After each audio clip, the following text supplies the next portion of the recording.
I'm going to say her last name terribly, so if you want to say it for me. Aquino. Aquino. And she is our pedagogy director for the company. So we're very lucky to have her here with us. She's actually working at SIMS, which is Southwest Institute of Montessori Studies, where we have 2 of our teachers completing their AMI training. So I'll read just a little bit about Miss Teresa. So she's AMI certified, birth to age 6, has over 20 years of classroom experience in AMI, which is American Montessori International. I believe probably most of you guys all know what AMI is at this point since you've been with us. As a child, she studied at one of the oldest Montessori schools in the Philippines. Upon graduating, she went to earn a Bachelor's of Arts in Psychology of De La Salle University in Manila. Manila? Where is that? In the Philippines. In the Philippines. All right. Teresa has taught Montessori for 4 years before immigrating to the United States and obtaining an AMI primary 3 to 6 diploma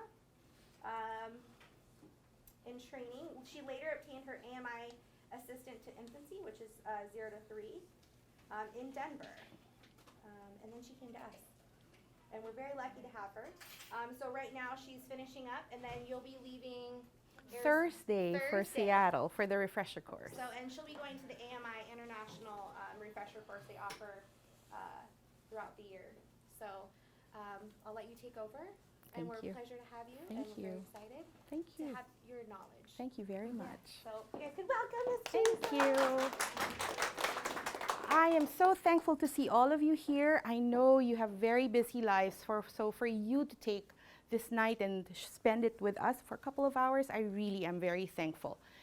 And so you know a little bit about me. I'd like to know a little bit about my audience tonight. Sorry, I'm supposed to be signaling you. By the way, please notice our camera. Our beloved CEO figured it was good to record me talking tonight, so bear with me. I promise you he's not going to turn the camera to you unless you applaud me, and that's good feedback, so he's probably will swing it. But if you're not comfortable being on the video or however format we're going to do this, please let Leanne know and she'll make sure your faces are blurred. So as I was saying, you know a little bit about me. I would like to know my audience.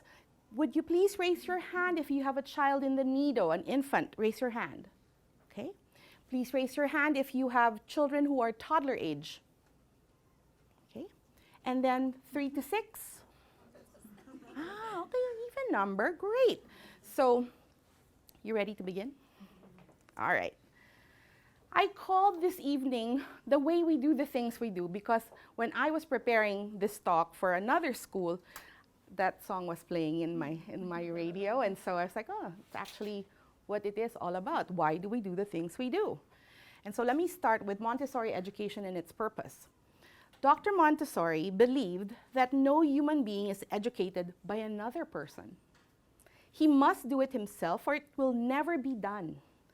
A truly educated individual continues learning long after the hours and years he spends in the classroom because he is motivated from within by a natural curiosity and love for knowledge. Dr. Montessori felt, therefore, that the goal of early childhood education should not be to fill the child with facts from a pre-selected course of study, but rather to cultivate his own natural desire to learn. In the Montessori classroom, this objective is approached in 2 ways.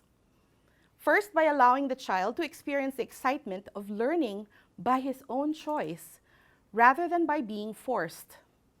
And second, by helping him to perfect all his natural tools for learning, so that his ability will be at a maximum in future learning situations.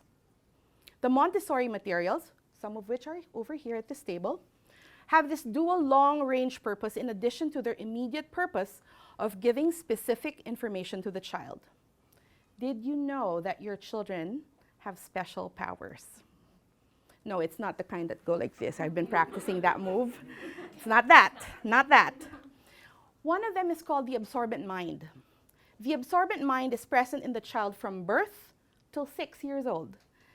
This is how Dr. Montessori described the mind of that child. It's so absorbent that literally it just takes in everything in the environment effortlessly.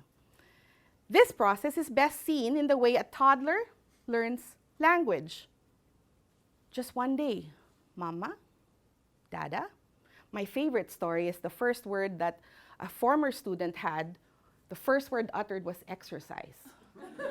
And that was because his mom would always exercise with him in the room. They acquire language without formal instruction. They don't have to resort to Rosetta Stone. And with the conscious, tedious effort which an adult must make to master a foreign tongue. I would love to learn many more languages. I'm bilingual, and I would like to learn Spanish. Even though Filipino language has a lot of Spanish words, I can't put words together. So I can fake it because I can roll my R's. So I can say si and otra vez. I don't know what that means, but it sounds cool. So over 100 years of experience has shown us that a young child can learn to read, to write, and calculate in the same natural way that he learns to walk and talk. In the Montessori classroom, the materials invite him to do this at his own pace, periods of interest, and readiness. So that's one power, the absorbent mind. Second power, I wish I had sound effects. Shh. Sensitive periods. You'll often hear your guides talk about sensitive periods. These are periods that play an important role in early learning. They are periods of intense fascination for learning a particular characteristic or skill, such as going up and down steps, for those of you who have toddlers. Always like marching, right? Again, down the stairs. And then up again. And you're like, we're done yet? Are we done yet? Putting things in order when they start laying out the napkins in this very orderly way, or arranging their toy trucks and cars. From this very chaotic phenomenon to suddenly noticing, he's formed a line with the trucks. Look at that order. Or for the older ones, counting or reading. Mom, that sign says exit. That says bus stop. It's that phenomenon. It is easier for the child to learn a particular skill during the corresponding sensitive period than at any other time in his life. The classroom considers this fact by allowing the child freedom to select individual activities which correspond to his own periods of interest. And then we're all built with a mathematical mind. So all of you who say, I'm not good at math, that's not really true. For those of you who have excellent spatial relations, that you can say, it's not gonna fit you, honey. Mathematical mind. Now what comes after that? If you get to sleep on the sofa, that's another topic. Or the sofa will fit in that corner. And all the naysayers, no, because believe me, the sofa will fit in that corner. Mathematical mind. Or the ones who cook without a recipe, that you just know a dash of this and a spoonful of whatever. Well, no, that's actually, but estimating ingredients. Mathematical mind, approximating. All right, so those are the powers. But how exactly do the children learn? The hands. Dr. Montessori believed that the hand is the chief teacher of the child. And so if you notice the classrooms, there's many things on the shelves that the children actually touch, and they want to touch. They're designed in a way that your children, time's up? No. I'm sorry. Okay. It's set up in a way that the children want to touch them and manipulate them. And why wouldn't they? They're beautiful. They're beautiful materials. The child learns best if he can hold the concept in his hands, turn it around, look at it closely, twist it inside out. He uses his senses also to decide, discern, and make judgments. I used to tell my friends, I train children to be judgmental. I help them refine their senses, but it's true. If the children's senses are refined, then they can say, Mom, is this a lighter shade of pink than your roses in the garden? Because his sense for color discrimination is so refined, he can make that judgment.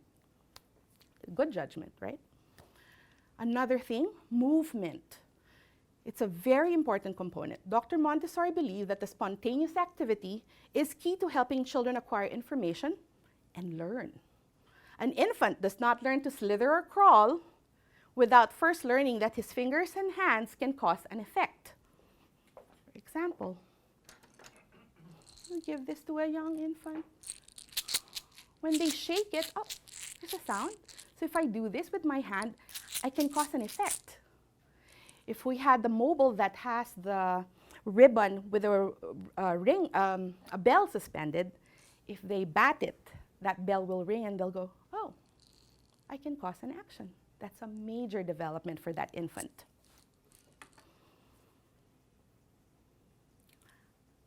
A baby also doesn't learn to turn over without first strengthening her hands and arms so that she can use her upper limbs to support her body in turning.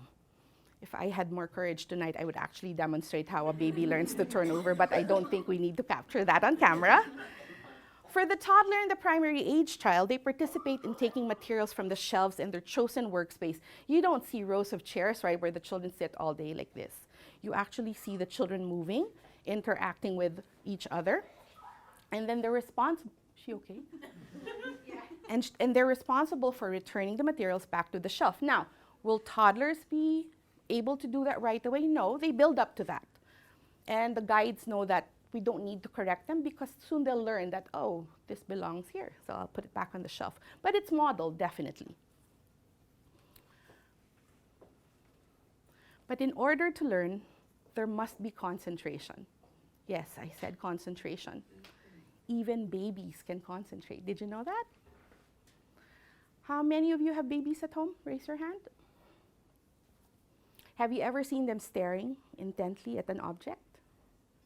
Or if you have a fish tank at home, low enough for them to look at, looking at the movement of the fish, the beginnings of concentration.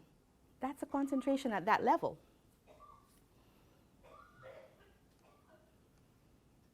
Toddlers, when they're concentrating, they're engaged in an activity, they look very peaceful, contrary to what people think that toddlers are like just rambunctious little beings, right? When they're engaged in an activity that's meaningful to them, they look very peaceful. Primary age children, those 3 to 6-year-olds, they appear joyful when they're concentrating. In fact, after an activity that matches their skill level and has opportunities to move, they come out of that activity just going, I'm ready to tackle the next thing. All right, let's talk about the importance of the early years. Why is there a Wonderland? Dr. Montessori wrote that the most important period of life is not the age of university studies, but the first one, the period from birth to 6. For that is the time when man's intelligence itself, his greatest implement, is being formed. But not only his intelligence, the full totality of his psychic powers, talking about powers again. At no other age has the child greater need of an intelligent help, and any obstacle that impedes his creative work will lessen the chance he has achieving perfection. Many studies in the field of child development, cognitive psychology, neuropsychology have been done that support Dr. Montessori's finding that there is a very rapid growth of intelligence in the early years and the possible great influence of the early environment on this phenomenon. So here at Wonderland, we have environments for beginning. How early do we accept at Nido? 8 weeks? Hopefully 8 weeks, nod your head. 6. So I will talk about that at another time, the importance of symbiosis. That's another great topic. Leanne? More optimal? The entire program of learning is purposefully structured. Your teachers spend a lot of time thinking about how to set up their environments to answer the needs of the children that might be in their classrooms. The Nido, you've heard of that term, Nido. It's Italian for nest, and Spanish also, I was told, for nest. It's set up just like the home because it's the first it's for children who are transitioning from home care to community care. Whole lot of eating, toileting, sleeping, and working happens in this environment. For the infant, work involves moving the eyes left to right, tracking an object. For those that start slithering or crawling, that's the work as they're developing their movement level or their equilibrium. And so, do you mind if hi.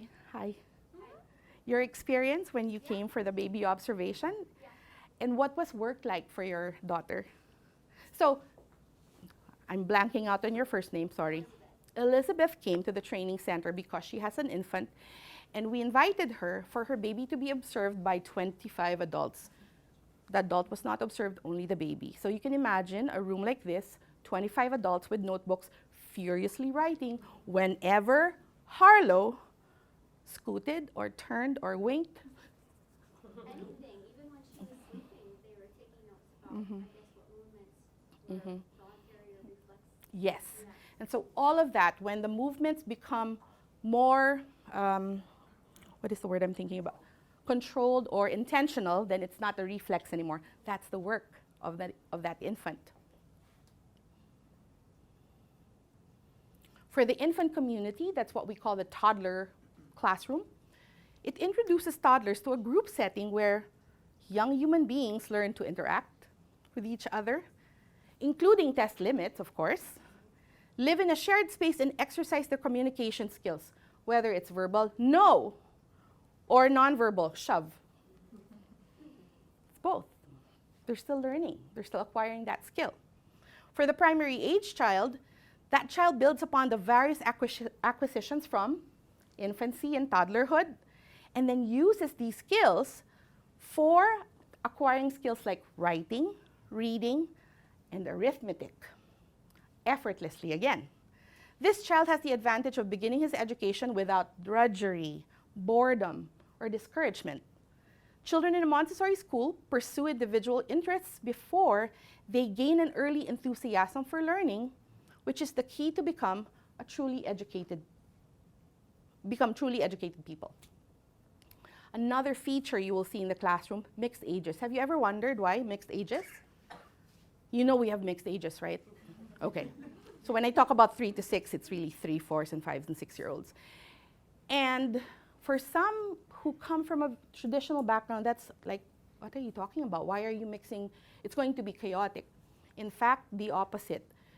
The reason why we have mixed ages is because it creates this group dynamic that fosters independence from the adult, social cohesion, and also cooperation. Who among you, raise your hand, have friends that are the same age as you?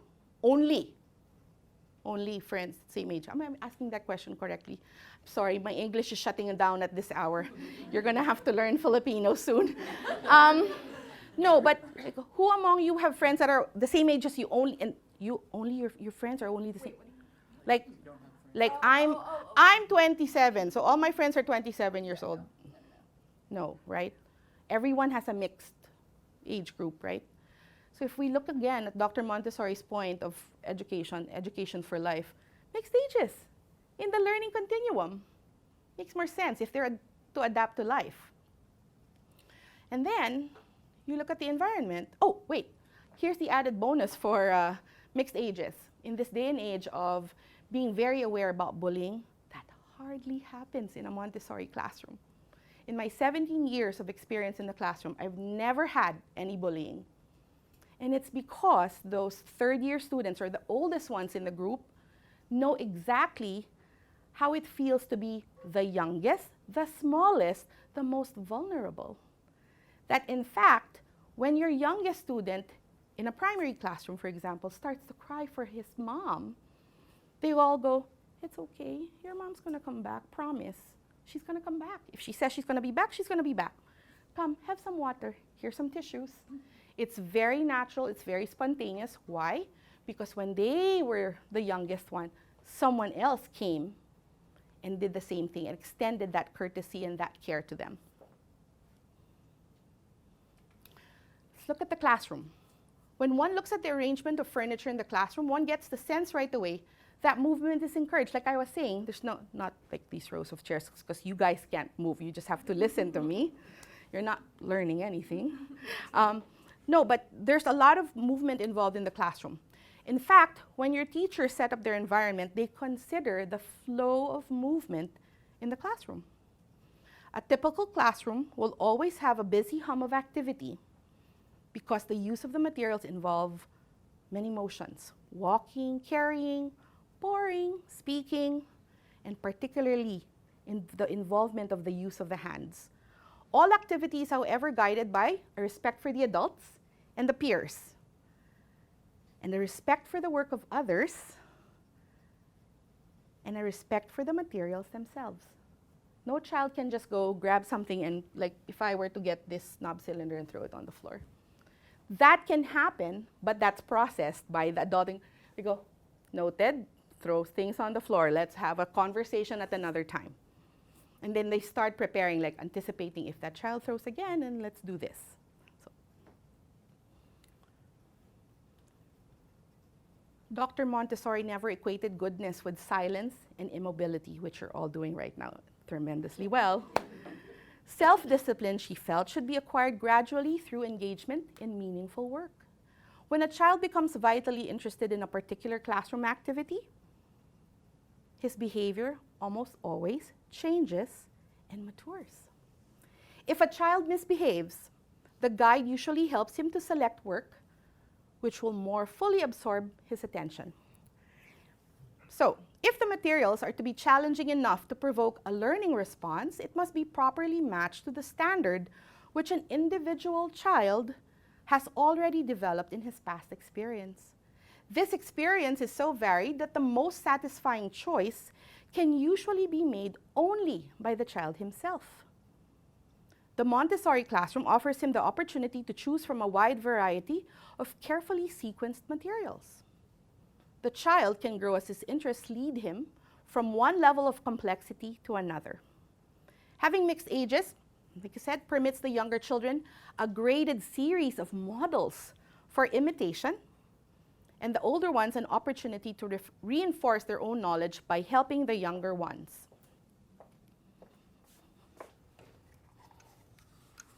I get to be Vanna White. Yes, I'm dating myself. That's a very old reference, sorry. Okay, this is the decimal system. This is shown around 4, 4.5. But prior to this, we showed the children numbers to 10. In mathematics, we always show something concrete first, something that they can hold, manipulate, turn inside out. Well, not really with this one. But here, sir, please hold. And then I would say, I'm sorry, what's your name? Rob. Hi, Rob. Hi. You've been working on your numbers to 10. You know that work very well. Here, let me show you the decimal system. This is 1,000.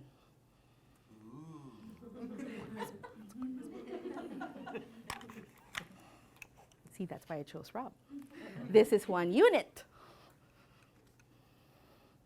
Can you say it? 1 unit. Oh, 1 unit. You forgot that part of the script. This is 110. 10. Mm-hmm. 110. And this is 100. 100. Mm-hmm. So after this initial lesson, then I proceed to what we call the 3-period lesson, which reinforces the vocabulary. But then it's still connected to the manipulation of the material. Rob, because you held the material, and I'm looking at you meaningfully so that you'll give me the right answer. When you held 1,000 and held the 1 unit, give me your observations, please. It's heavier. Yes. So that immediately gives him an impression that 1,000 is more than 1 unit, right, Rob? Right. So that's the experience that your child would go through. Applause, Rob. It's all new to me. So a lot of sensorial experience with the golden beads so that they attach the name orally to something more concrete. And after that, because Rob works really hard.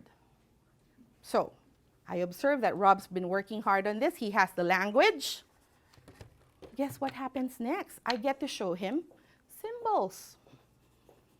The same thing. Rob, this is 1 unit. This is 110. This is 100. This is 1,000. And Rob practices. He works hard. And I give him a test like, bring me 110, bring me 1 unit, bring me 1,000, so that I can see if he's associating the name with the concrete representation. But then it's a little bit more abstract, right? Because it's card form now. And then, Rob really works hard. He likes the snacks, so he really works hard. Then I bring the two together, quantity and symbol, to unite the two. So then it cements in Rob's mathematical mind that, so they go together. From this point, I introduce another material that goes from 1 unit all the way to 9 units, all the way to 1,000, where Rob can then start forming 2-digit, 3-digit, 4-digit numbers. From that, we build on, and I introduce changing. What happens when you have 10 units? It's the same as 110, Rob. What happens when you have 10 tens? It's the same as 100. So with that knowledge, I can show him 4-digit addition with 4-digit addends with changing in each category, all using golden beads.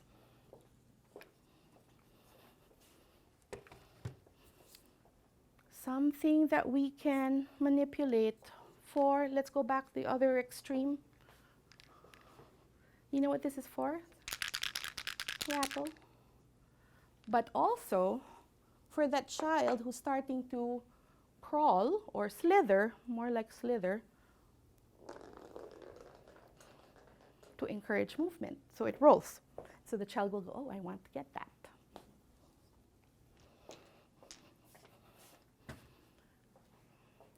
I think my point in describing this to you, as a practitioner of 3 to 6, I could tell the difference when a child came from the toddler classroom. That toddler who would transition to primary knew how to make choices. Whereas the children who didn't have the chance to go through a toddler environment, the level of independence was different. They relied on the adults more to give them choices for work. Whereas the toddler, you could say, remember what I showed you yesterday? I showed you pouring exercise and baking. What would you like to do today? Baking. All right, start shortbread making. Whereas the one that doesn't have the experience, and I have a really bad term for it. Should I share it, Nadia? Off the street. It's not nice, no? But I still love them because they chose Montessori at 3, so still okay. There's a learning curve there in terms of independence and making choices. So another thing that we like to share with parents, making choices. You can start as young as out of mom. Today, it's kind of rainy. So let's say the baby's name is Shelby. Shelby, it's raining today, so it's a little chilly. And she's just weeks old. What would you like to wear? Shall we try the red onesie or the striped one that Uncle Rob gave you? The red one today. Okay, let's wear. And then she protests. But you start that offering of choices, even though your child's nonverbal at that point. But again, absorbent mind, exposing him to language, they absorb all that. So that at toddler level, so I gave you a presentation, would you like to continue with this work or go outside to water the plants? Water plants, all right, water plants. Any questions so far? Ooh, okay. Because the children work individually with the materials, there's no competition in the classroom. Each child relates only to his own previous work, and his progress is not compared to the achievement of his peers. Dr. Montessori believed that competition in education should be introduced only after the child has gained confidence in the use of basic skills. Never let a child risk failure until he has a reasonable chance of success. We never set up children to fail. So thus, this brings us to the topic of sharing. What is sharing? Because I often hear you parents, I'm sorry. You have to share. Share your toy. The toy that Uncle Nick gave you. Share it with your siblings. The children don't know that concept of sharing. In fact, in Montessori, we don't encourage sharing. If you look at the materials on the shelf, there's only one item for each because the children have to wait for their turns. And so, from experience, I worked with someone who had 2 young boys. And apparently, bedtime was affected because right before bedtime, they would choose a book to read, and that's great practice. But then it became an issue. It's my book. It's my book. It was given to me. And of course, the older boy, being more verbal, was more verbal in that argument. And the younger one, not so verbal, pow, right? So here comes the parents, well-meaning mom and dad, no, you have to share, you have to share, which just resulted to the older one crying, the younger one hitting him further, and then everyone was upset and they just had to go to bed. And no story was read, when it should have been a cherished moment by the family because this is part of the bedtime ritual. So she's like, what is this? I thought children in Montessori knew how to share. And I go, what are you talking about? We don't encourage them to share. What? No sharing. That concept is not understood by young children. I had to look up the meaning of sharing. It's to partake of, use, experience, occupy, or enjoy with others. Not at the same time, but with others. Or to grant or give a share in. It's often used with, like shared the last of her water with us. So in the classroom, it's really a lot of individual work. And if the second child wants to work with that material, they're often told, well, it's not available right now. You're going to have to wait for your turn. And then to that second child, the adults tell them, you can say, I'm sorry, what's your name? Eddie. So let's say Eddie had the material. Shelby wants it. So we would say, Shelby, it's not available right now. Eddie's still working on it. But you can remind Eddie to let you know. She's giving him dirty looks. You can remind Eddie to let you know when he's done and when he's put it back on the shelf so that you can use it. So I share this advice with a mom. And at that point, I hadn't practiced in the classroom in about 4 years. So I'm like, good luck, let's see. I get a phone call that same evening. I'm like, oh God, she's going to tell the head of school that I'm not telling the truth, that I'm full of. I'm like, I don't know what I'm talking about. She was so happy because it worked. And she's like, what voodoo do you have? Because she just told the older son, will you just let him know, your younger brother know, when you're done so that he can use it? Okay, mommy. Will you let me know when you're done? And then there was peace in the house. The next evening, it was Dad's turn to take care of the bickering siblings, right? Dad's like ready to pull his hair. He's ready to pull out a cold one from the refrigerator, and Mom's like, try this. That's it. I'm just going to use those words. Try it. It works again. So the next time the dad saw me, he thought I was like a genius, but not really. But you can try that at home.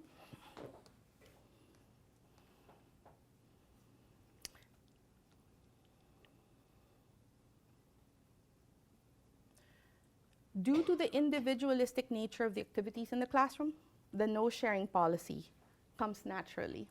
Each child has to wait patiently for a material to be returned to the shelf so they can use it. And whenever a child practices patience, that's delayed gratification. It's an executive function.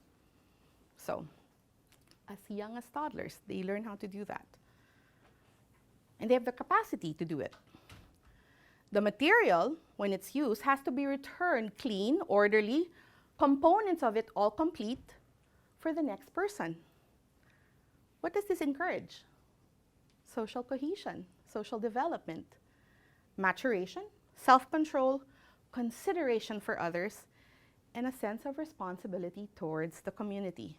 If you look at those characteristics, wouldn't you say you wished every human being had those characteristics? All right, here's a really hot topic. Since I think we've come to know each other now, we can be candid. Who among you have said, what? All my child did today was sweep? You laugh. You're one of those. Raise your hand. He just washed cloths over and over again? if he's just going to do that here, he can just do it at home. You laugh, but you also said that, didn't you? What do you mean he just swept? We have brooms in the house. He doesn't use them. Dr. Montessori created a set of exercises called practical life exercises. And while their nature is very practical, they actually have very deep developmental goals. It's to develop attention span, concentration, logical sequence of thought, problem solving, and develop language. Because when we show these exercises to the children, we name the components of the exercise, and then we talk to them about it. Also, indirectly, when we show a child table scrubbing, for example, we start left to right, top to bottom. Here in the United States, what in our lives go top to bottom, left to right? What else? Writing. Now, if I was in Japan, it would be different. If I was in Saudi Arabia, I would be different. But then again, you can see that even the consideration for the lessons, it's culturally appropriate. Here in the United States, we read and write left to right, top to bottom. And when a child engages in those polishing exercises, it's right here, this one. Beautiful tray. If this goes missing, I have a big backpack. None of you heard me say it. The polishing exercise extends the child the opportunity to watch what I do with my fingers. And if I'm polishing this lovely silver pitcher that will also fit in my backpack, my hand is actually getting trained to hold what? A writing instrument, a pencil. But giving a child, raise your hands, who have given their children pencils at 2 years old? You can be honest with me. And usually, how do they hold the pencil? Let's pretend this is a pencil, right? And then you're like, no, that's the wrong grip. You shouldn't hold that pencil that way. Well, their hand's not quite ready. So you will almost always not see us give a pencil to that 2-year-old. But we'll give them practical life exercises because it goes from this to this when they engage in such activities.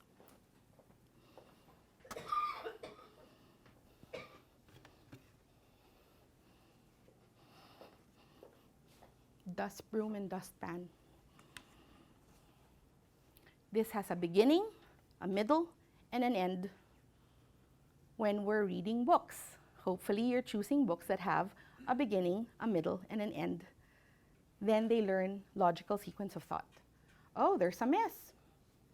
Let me take the material from the shelf, take out the broom from the dustpan, gather all the debris in one spot, and then collect.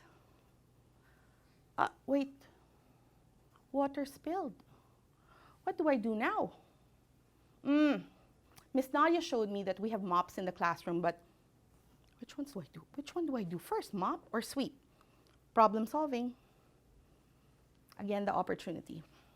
I think you also have to remember an important characteristic in the Montessori environment, a friendly attitude towards error. When I spill something on the floor, Rob's not going to go, oh, you spilled water on the floor. Rob will probably go, Teresa, here's the mop. Do you need it right now? I got it, Rob. I can use this now. Okay, just let me know when you need my help. Again, if it's the adult even doesn't have to step in. For example, please don't fall. Stay up, stay up, stay up. This is the knobbed cylinders. It has its own built-in control of error. How can I show you? Anyway, if I take all the cylinders out, you know that this will never fit here. So it's included in this material that they will know, it fits that way. This one will fit here. Adult doesn't have to go, it doesn't fit in there, it fits over there. No need. So that allows the child to go, oh, I made a mistake, I can correct it myself. Imagine what that child feels when they're able to correct their own mistakes, building self-confidence. Any primary teachers tonight, please forgive me. The puzzle map shouldn't be standing, but I wanted our audience to see. I hope it doesn't fall. So back to practical life. It's one of my favorite areas in the classroom. In fact, we Montessorians have this, when we talk shop, we like to go, have you seen my washing hands exercise? Have you seen my food prep exercise? You laugh, Shelby, but it's true. Because we take so much pride in putting things together because we want your children to enjoy using it. We want it to be enticing, we want it to be attractive because children can appreciate beauty. So here's a favorite analogy between a child's concept of work versus the adult. Dr. Montessori said a child's work is to create the man he will become. An adult works to perfect the environment, but the child works to perfect himself. Here's the analogy. Two people are shoveling sand on a beach on a hot day. One is a man who's trying to fill a large barrel with sand. The other, a little boy, who is filling a pail with sand, dumping it out, and then filling it again. If anyone offers to help the man, he readily hands over the shovel, but any efforts to help the little boy are resisted. He clings to his shovel because the work he's doing can be done only by himself. By constant repetition of motions, he is strengthening his muscles, perfecting his coordination, and gaining confidence in a particular skill. No one tells him that he has to shovel the sand. He is guided by a direction deep within his own nature. When was the last time you actually wanted to do something without anyone's help because you thoroughly enjoyed it and you had to do it until you satisfied a need within you? I see you nodding. You can relate, yes. The practical life exercises are structured exercises to help the child satisfy the need for meaningful activity. We use familiar objects, buttons, brushes, dishes, pitchers, water, and many other things which the child recognizes from his home experience. For the young child, there is something special about tasks which an adult considers ordinary. Washing dishes, folding clothes, paring vegetables, vacuuming. These are exciting to the child because they allow him to imitate adults. Imitation is one of the child's strongest urges during the early years. So then the parents tell me, yeah, it only happens in the classroom. What happens in the Montessori classroom stays in the Montessori classroom, Ms. Aquino. Why is that? Well, part of the reason why children want to do it because we offer them that opportunity to do it side by side with us. So if you want to do it at home, if you want to replicate that experience, you're going to have to set it up where, all right, while I'm doing the dishes, you set the table side by side. Not the, here, Shelby, you go sweep. Bye-bye, I'm going to the garage. Never works that way. That child wants to see you in the same space. And I always like to tell parents, as part of the household, we all have our parts, we all have our contributions. That's how you get your children to participate.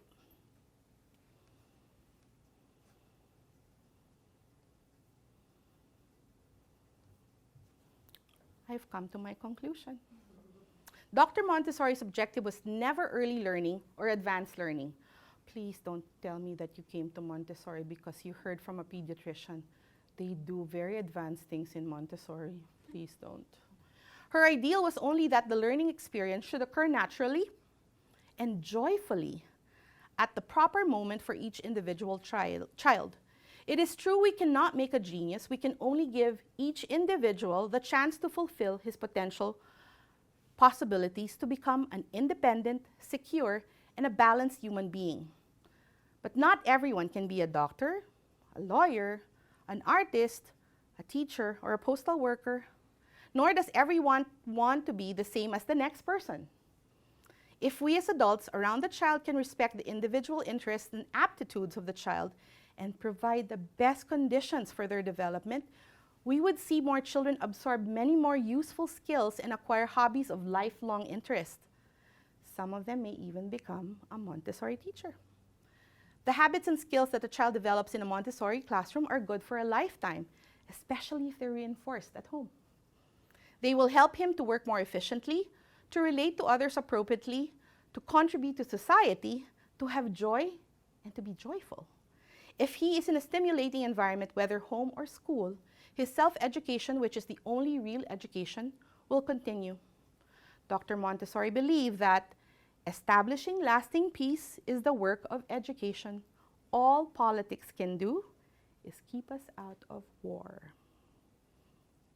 So, not quite done, but I'm done talking for now. We have a video that I think you will enjoy. And then we'll have time for questions and answers. Okay, so hopefully you guys can hear it.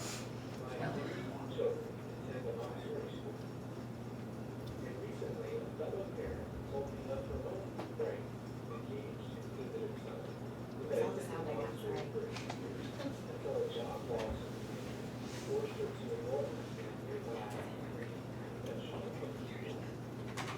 As she picked him up from the new bus stop, day after day, she began to notice him. She said, I saw the light in his eyes dimming. His flame was extinguished. She didn't talk about her son's grades at school, nor about the teacher qualifications, class size, or extracurricular activities. She didn't talk about how he would compete with China or increase our GDP. She talked about the flame inside him, dimming, extinguishing. To me, the fanning of this inner flame, the inner drive to learn and to develop, is the core contrast between Montessori schools and conventional schools. Conventional schools assume children need incentives for learning. Gold stars, A's, honor roll ribbons, popcorn parties. If they don't respond, they must be dealt with punishments, bad grades, trips to the principal's office, etc. Montessori schools assume the opposite. Children do not need to be forced to learn. In fact, children are naturally interested in learning. Take a look at any child prior to kindergarten. They touch everything, pick it up, turn it over. Prior to setting foot in that first classroom, they learn how to stand, walk, swim, sing, count, ride a bike, tell stories and jokes and lies. Some can even read. And then these energetic, engaged, accomplished 6-year-olds turn into 12-year-olds who ask, are we getting graded on this? Or is this going to be on the test? That flame they had at age 6 didn't burn out on its own. We smothered it. In contrast, Montessori schools stoke that flame by promoting hands-on, self-paced, collaborative, challenging, and joyful learning. They encourage divergent thinking instead of convergent thinking, innovation instead of standardization. Montessori does all this with no grades, no tests, no homework. How? Well, out of many reasons, here are two. Mixed-age classrooms. Montessori classrooms have 3-year age ranges. 3 to 6-year-olds in one class, 6 to 9-year-olds in another, and so on. The age mix allows older students to be leaders, mentors, and to help teach lessons, while younger students have the experience of working with older classmates.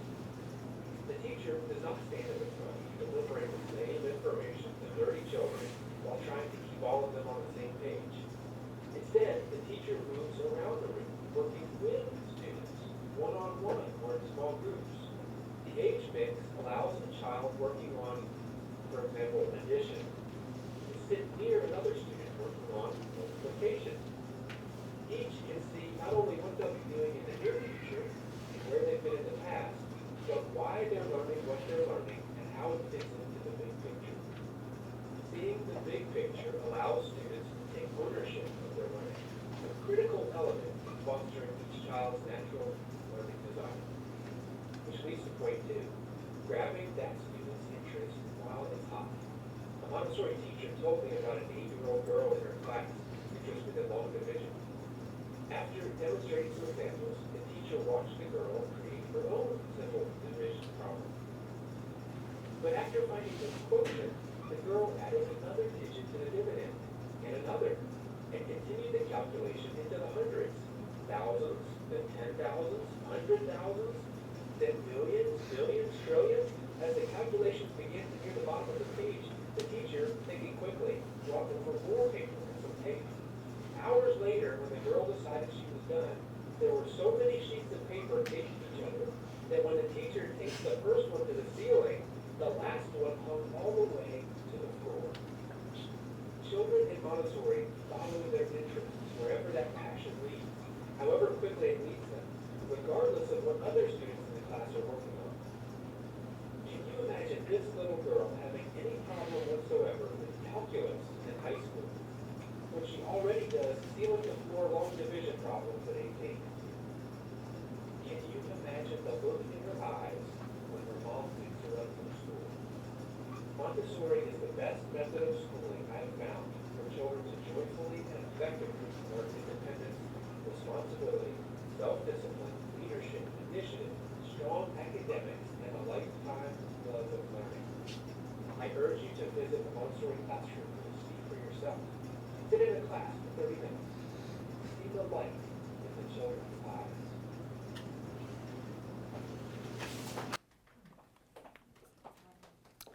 This gentleman is named Trevor Eisler. He actually has a book entitled Montessori Madness. It's available on Amazon, I believe. That concludes my presentation. You have any questions for me? Easy questions only, please. Hard ones I'll have to answer in Filipino. Yes. What about discipline? Tell me more. How do like an average Montessori parent tackle that? Give me more words, like what specific situation involving discipline. Behavior. How old is this child? 3. And stubborn meaning what he will just not listen to you. Not gonna listen. Offer him choices. And like, What kind of words? Oh, the magic words. So give me like a typical situation you find yourself butting heads with him. Like he just will not finish dinner. Not Oh. go to bed. Won't do things. Dinner is easy. You don't want to finish dinner? That's fine. That means you're not hungry. So are you going to put your plate away, or do you want me to put your plate away? Start with that. I don't want to put away. I can easily put the plate away. Would you like to read a book now or listen to some music in your room? I don't know your son's or your child, so I don't know. But options again, and if you go, but I don't want to be away from you. Well, with this sullen attitude, you're not really exactly pleasant right now, but I can give you time to regroup. Time's up. Again, talking too much. To regroup and then say, you know where to find me. I'll be in the kitchen, I'll be in my room, I'll be in the study. You can find me. But right now, I don't want to argue. I love you too much to argue.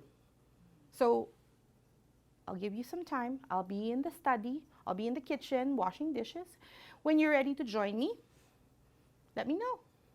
Because they do that to us in the classroom as well. It seems like you're having a hard time. Acknowledge his behavior. It's just really hard for you to make a choice right now. I can understand that. I go through that myself. But maybe you need some space. No, Mom! Well, then offer the choice. Would you like to do A or B? I want C. C is not an option. Let me restate the choices. A or B? No, I don't. Sounds like you can't make a choice. I can make one for you. No, Mom, I'm going to make it. Pick one. Pick one. But once he picks, that's it. How about hitting or spitting? Oh, Sorry. that's okay. What brings on this behavior? Like, sorry, what happens usually before the hitting? They went their own way. Oh, okay. Am I the only one with a demon child? Am I the only one? Like, She's throwing a tantrum. yeah. Throwing a tantrum. So Yeah. Catherine's kid's off the street. I prefer Gen Pop. That's my Gen Pop. yeah, population. General population. Sorry, didn't know that term. Sorry. English is a second language. That's my excuse. I'm sticking to it. New black. Orange is the new black. For tantrums, what I find to be very, very useful or effective, walk away. A tantrum is no fun without an audience. As long as you know your child is safe where they're throwing and kicking and screaming, right? Like they're not going to hit that china cabinet that you're boink. But you can go, I see you're having a moment. I'll be in the study waiting for you. And then you walk away. No tantrum is fun if there's no audience. It's like they're practicing their lungs for projecting. No, sorry. Tantrums. What It'll, about any of the above in a car? oh, here's where you channel your inner Meryl Streep and you sing it. That is one, well, maybe for that Barbara Streisand, if you're singing, right? You can try to sing in the car, but if it just encourages more screaming, you channel your inner Meryl Streep, you stop the car safely, the side of the road, and you say, I am not willing to drive this car with all this chaos because it's not safe for me to drive, and I will sit here until everyone calms down. We're not moving. And at that point, it will be hard for you if you are expected somewhere by a certain hour, but you may want to hide the texting and you're okay, running late because someone's having a fit in the car. But in that situation, it becomes an issue of safety. So I would always go, when we're in the car, we have to be safe, and this right now is not safe, so I have to stop the car on the road. And hopefully a policeman comes over and checks you out, because then you can go, there's a situation right there. Like, and then the policeman can hopefully work with you and say, we have to be safe in the car. You cannot be screaming and kicking while mom is driving. So I would try that. Mm-hmm. But channel that inner Meryl Streep. Or what's her name? She won. Renee Zellweger. She won recently. Okay, favor, you have to let me know if it works for you. Send Leanne a message or an email, please. And then we can meet again and brainstorm further. Any other situations or questions about what I talked about? Yes, what's your name? I'm sorry. I should be asking your name, sorry. I'm Nicole. Hi, Nicole. So what would you recommend to encourage more independence? Like when my son he wants us to read together, we'll read like 50 books or really more like Wow. 40 books. What time do you start if you're reading 50 books? Like 5. No, we'll read like a stack of books every night, and we'd like to encourage him to spend How more old time is your with us. son? He's 16. Okay. Do you have a set bedtime routine? Okay. So I would stick to that hour, like if it's 7:30, arbitrary time. 7:30, oh, it's 7:30, it's the end. Now you get to, how does he sleep? In a crib?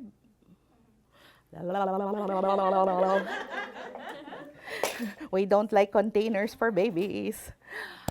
Are you willing to try a floor bed? Who's your teacher?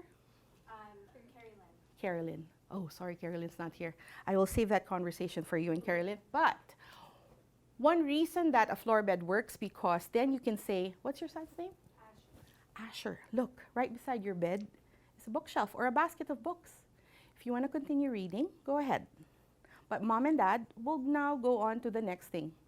You can stay in your bed. You can read the books, and when you finish, put back this book, take another one.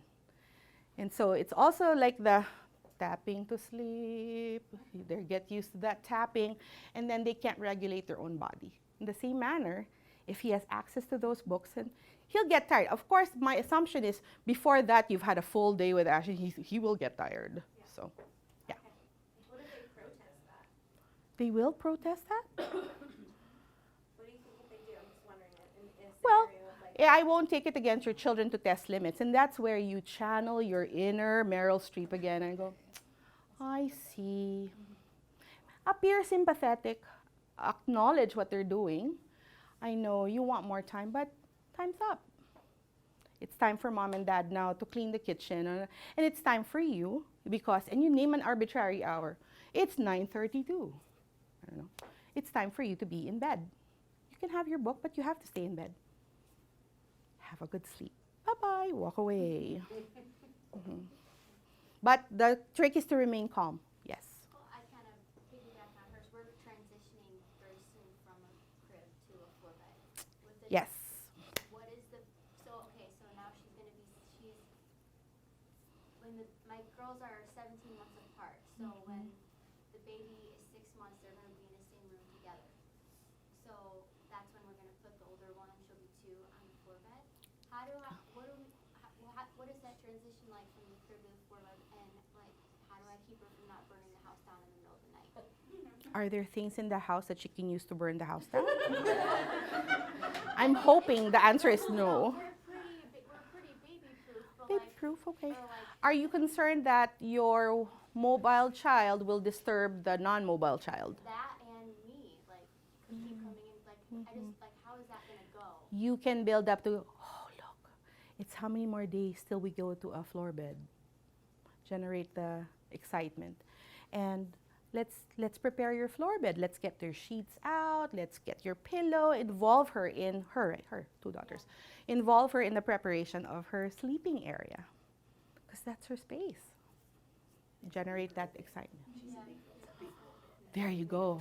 The ad, the PR, the big girl bed, the big girl setup. You just have them, like, there's no, like, someone told another mom who isn't Montessori, is like, oh, yeah, you turn the door Inside door out. handle around and lock them in, but you don't, like, that's a no. No, It felt not like it was really, not. no.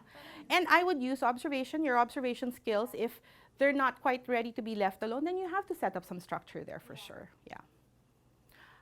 Harlow and Hattie. Hattie, Harlow needs to sleep, so she sleeps in her bed, hopefully at Justina. And then Harlow, this is your big girl bed that you picked out the linens for. And tomorrow, we have to do the laundry for your linens, because Auntie Shelby gave us purple ones. Yeah. And then I have one more question. Yes. Can you tell them what the Justina is too after that? Okay. This is some of our- Justina. We have a couple new moms in Oh, here I too. know what that is. Would you like to tell them what a Justina is? Right, isn't that Yeah, what yeah. Harlow is in? It's like a basket, like, flat, like the mattress flat, so there's no edges on the side. Mhm. Bassinet, I mean. You know the Moses basket? Am I dating myself again with that reference? A carrying basket, but set up high enough so that if you put the Justina beside you in the bed, if you're not quite ready for that independence, then it's level with the bed, right? And it has a mattress, and then sometimes you put your toponcino on it. A toponcino is a carrying mattress.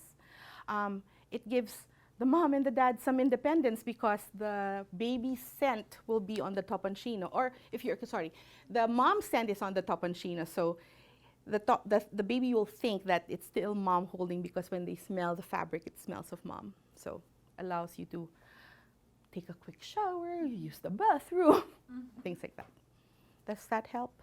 Yeah, well, my Okay, other question yes. though is just the older one hitting and biting the baby. Hmm. Hattie got bit by a friend on her hand at school the other day, and then went home and bit the baby on the hand. Trying to see how you would react, most likely. And then and hitting me, but she doesn't do it to dad. It's like Ian never has ever hit dad, but now she hits me and she hits the baby. How do you respond versus how does dad respond? I try. He just like gives her like the look and like yells at her like, "Don't hit me!" Like Mhm. he just is more Mhm. like Mhm. stern. So how? And then I try to do the, "You don't hit. I don't like that. That hurts. Don't hit Harlow." And it doesn't I work? try to talk her through it. She just laughs at me. Oh.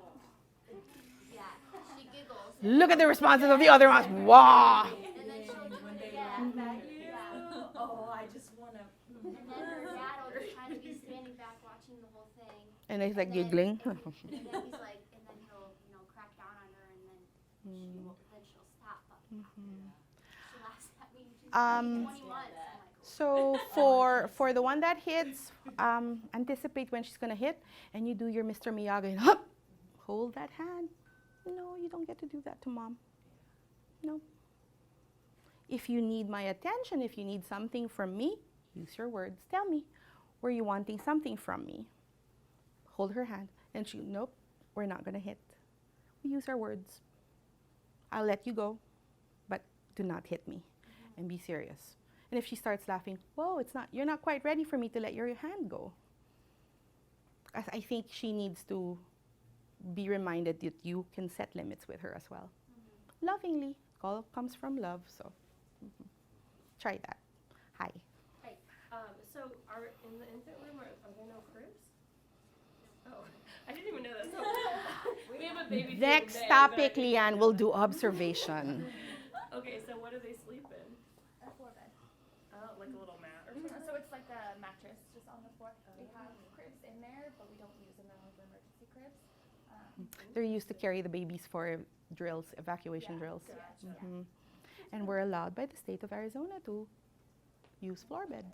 About a year and a half ago, we got regulations. So some wonderful Montessorian went to the Arizona State licensing and requested to have that modification. So we're actually one of the second or third schools in Arizona that has floor beds or licensed, other than the new training center has it too. So we need it. It's all about like the freedom of movement, right? So we want them to be able to move as they need to. So the plan for that in another room is so they're able to go to their bed when they're tired. They're able to leave their bed when they're not tired. And it's not us telling them like you need to sleep now. It's time. As they get older, they're able to move to the bed themselves when and that tells us that they're tired. And until, you know, if they're not mobile, then we take them over there. Normally we put them to sleep on the bed instead of, I mean, in our arms. We'll lay them on the bed and, you know, sit with them and let themselves put themselves to sleep. And that's kind of the point. Sounds like a great parent information night topic. Like next, raise your hand if that is something of interest to you. How to set up your home environment? Great. Yes. So how could I possibly do a 2-year-old and a 6-month-old on 4 beds? Like, I would be so worried that Hattie would, like, suffocate her sister in the night, punch her, bite her, anything. I used to be the center of the world until you came. At least, like, right now, my plan is to have Hattie on the floor and then Carlo in the crib so she's protected. Here's where we can only recommend. Here's my disclaimer. We can only recommend. And for what you decide to do at home, you have to go with what you're comfortable with. We can give you information on why this is the practice or the prescription, but you get to decide at home what you feel is best and that's something that you can carry out and sustain, definitely. We're not going to go, hello, in your home. No. If you want information, Shelby is full of information. She can advise you, but you get to do what you are more comfortable with at home, for sure. Because I can't really say hard and fast rule, this is how you need to do it, because I've never been to your home. I don't know your children very well, so I also can't predict. I don't know, like if I was in the classroom perhaps, then I could say, you can try this with your daughters. Yeah. So I know you have wisdom. You will be able to decide how you want to carry it out. But if you need more information, Shelby will be full of information for you. Yeah. Hi. Hi, I have a question. Yes. So I am pretty strict and follow a lot of the Montessori stuff, and I have a lot of strict rules at my home. But my ex-husband is completely the opposite. He doesn't put her here full-time, so she's part-time. So he doesn't want to put her here. So how do I go about trying to get him on the same path as me, because he's got one way of doing things and I've got the complete opposite. And like with the throwing of the toys, I tell her don't do it, but when we're at doctor's appointments, she throws the toys when she's with him and he just picks them up and gives them right back. How old is your daughter? She'll be 2 on the 25th. She'll be 2. So it's just like when I first meet a family for the first time. I can control whatever happens in my classroom. I can impose the limits, be consistent with them. I can follow through, but that's the extent of my reach. When I return the child to the home, the parents get to do what they feel they're comfortable doing. And so I have to accept that. But your child can understand limits. They will test it for sure, but you can maintain your limits in a loving manner. And you just have to give her time that, no, when you're with me, we don't do this. And that's what I do, and she's starting to throw tantrums now. Because he just lets her write on books and sheets and walls, and I'm like, don't do that. I think it will be helpful in your situation if you can explain to her, no, when here in mom's house, this is what we do. And then don't even focus on, not at your dad's, and just, Well, I don't say that. Great, I just great. Say this is not what we do. yeah. I'm pretty sure your 2-year-old's pretty intelligent, and so she's testing your limits and seeing, oh, what is mom going to do next? What facial expression is she going to show me next if I do this instead? Right, so she's testing. Great questions. Yes? Handling unwanted behavior like at a restaurant. Like, dress it on the spot without throwing a tantrum, or? Depends on the situation. Can you give me like the top #1 situation you found yourself in? Like, now he's starting to want to get up. Like after, we finish eating and, How the adults old are is he? visiting 3.5. 3.5. So he gets restless, and then without throwing a device in front of him or I know, bad, but. No, but no, don't throw. I mean, more I was like throwing things at the child. No, giving him my phone to watch a Okay. movie or something. Yeah. You know, to try to avoid doing that. Mhm. Or letting them know to just like sit down and. Here's a radical suggestion. No going out to eat in restaurants with your your children for now, for a while. But you're together. Yeah. But you and her can go on dates. So you can eat out. Because if they're not ready for that situation, and we have to understand, they eat fast. And it's not going to be an enjoyable experience for anyone if he's ready to go and you're still like just starting appetizers, right? So maybe suspend going out for dinner with the children, but you still get to go, find a great babysitter, and then you go. The weird thing is that he was good and then he just, Mhm. he's not anymore. Like, I Right. don't know what Did he get older? happened. Well, yeah, but. So change. Yeah, yeah. And so that would be like have family meals at home where you sit together and there's expectation, like when you're at the table, this is how we do it. But because you can control the situation because you're at home, then you won't get like, do we leave now? But we hardly started the appetizer. But if it's at home, oh, Benji, we don't just throw things, or you don't. If you're done, you may ask to be excused. Again, give him words. Would you like to be excused from the table? Because your choices are either you eat dinner, or if you're done with dinner, go to your room and read a book. 2 choices. Keep it simple. No, I don't want to be alone in my room. Then come sit with us. But I'm not hungry. You can still sit with us without eating. And come stay with us because we love your company. Try that. So no eating out for now. Save the money too. We have like a worse situation where we have to go and eat out with like another birthday or something. Like what would you suggest? Just taking him to the car when he's screaming or whatever, or just keep him there? In those, I'm sure there will be situations like that. That's when one of you takes the child to the car and the other one goes, excuse us, we just have a situation. Thank you for inviting us. Bye-bye. And I'm pretty sure if they are parents of the same age child, they will understand that things like this happen. So Hi. I would throw in something there. So we have twins and they're now 3.5. And so we had this constant struggle if we wanted to go out. One of us would eat, the other one would play with them. And Tag vice versa. teaming. One of the things we found that was helpful is go to places that encourage play for the kids. So downtown Gilbert, you got Joe's Barbecue, you got the outdoor space. You've got Oh. Snooze has got the outdoor space. Mosquitoes has got the outdoor space. Even Oregano's has that little grassy area. And There so you go. It gives them a way to, because yeah, they're not going to sit at the table more than 5 minutes. Give them a way to. So we would still have to split time, but at least it was still Bearable and sustainable. Okay. Bring activities. Yeah. Bring as you can. How many? What bring? Bring activities. Yeah, like Oh. draw, like crayons, books. Look at you. You have great ideas. Let's keep it going. Who else has great ideas? What has worked for you guys?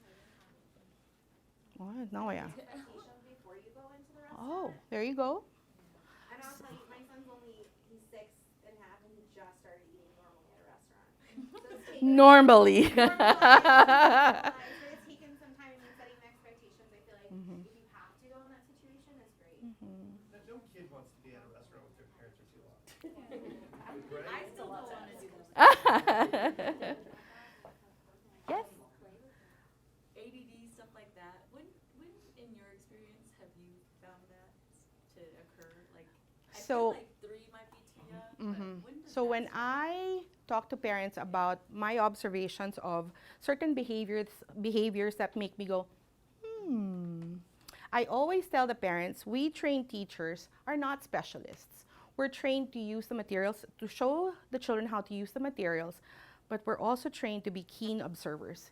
And so when we see a behavior that's consistent, that doesn't match our understanding of developmental goals, then we go, this needs to be documented. And perhaps a conversation is warranted with the mom where I go, so I see something that I probably need your help with because I want to see if he also behaves this way at home. Because, you know, as the emerging personality shows or develops, there's the home personality and then there's the social personality. So it could be that he behaves one way in school and then another in the classroom. But also, you have to remember the activities that we have in the classroom, they're set up in a particular way that if there is a need by a child, it will show. But again, we're not therapists, so we can't diagnose. But I can tell you, so whenever I show him, let's say, sandpaper letters, his memory is not so consistent. Like today, he'll remember but not remember and pa. But tomorrow, he won't remember but then remember pa. So the inconsistency there starts to tell me maybe there's a difficulty in retaining or connecting the sound and the visual representation of a letter, which leads to dyslexia. But again, I can't tell you, your child has dyslexia. All I can say is, I need another pair of eyes. So that would be the approach also for ADD. And from what what I've learned about ADD, it's not even diagnosed until they're in elementary. So all I can do right now, if your child was in my class, track that behavior, observe. Because if you look at the developmental goals of the practical life exercises, it's develop concentration, attention span. But if he's constantly not able to, he's not successful, there might be something there. But again, our role is never to diagnose, but to go, Mom, can you tell me about how he behaves when you do this at home? So I had a child who, when I interviewed for the first time, I met him for the first time, I took him to the room and the AC went on to cycle. The child was cutting paper and went like this. And I go, the AC made you do that? Okay. And then it stopped, so he was able to put down his hand. And then he was going to cut paper, and the hug of the scissors, like this again. And I go, what is that? Might be something there, but okay. So I went back to Mom after, because that was the practice in the school where I taught. And I asked, so tell me about his hearing. He seems very sensitive. And she goes, what? How did you pick up on that? Well, this is what happened. I'm not saying anything. I just wanted to share. It's funny you mentioned that, because when we take road trips, the seams on the road, he notices. Hugug, hugug, and he goes like this. Turns out the child had sensory integration issues. But I couldn't say that because of what I know about sensory integration. Then my next question was, is he sensitive to scent? Do you have to turn or take out the tags from his shirt? Yes. Do you have to turn his socks inside out so that the seams are not touching his yes! What voodoo do you have again? I go, I can't diagnose, but I know these are symptoms. So you may want, and I'm not denying access to the school for your son, because I think he's a lovely boy. I think he's very intelligent. I can work with him. I just need more information to know if actually this environment that we have would be a match for your son's needs. Turns out almost always the Montessori environment is perfect for a child with. It's the family then that, if the parents are not willing to work with the school, makes it a little bit hard. So that's why I'm here also to encourage the parents, communicate with your guides. Guides, communicate with your parents, because that partnership is key in support of the total development of the child. So, any other questions? Shall we call it a night? I know you guys have had a long day. But thank you for your patience and listening. Thank you very much. And if you enjoyed this evening, I will be traveling intermittently to I'm based in Texas, but I'll be traveling intermittently to Arizona. So if you want to repeat, or not a repeat necessarily, but another parent information night, please let Leanne know for topics that you're interested in. I think you would be ready for a no electronics challenge. For a week. I did that with my class one year, and it produced interesting results. But let me know. I'll communicate with Leanne, and she will tell me. Thank you again. Oh, we still have refreshments, right? Yeah, Please, please, please, please. Thank you very much. Nice to meet you all.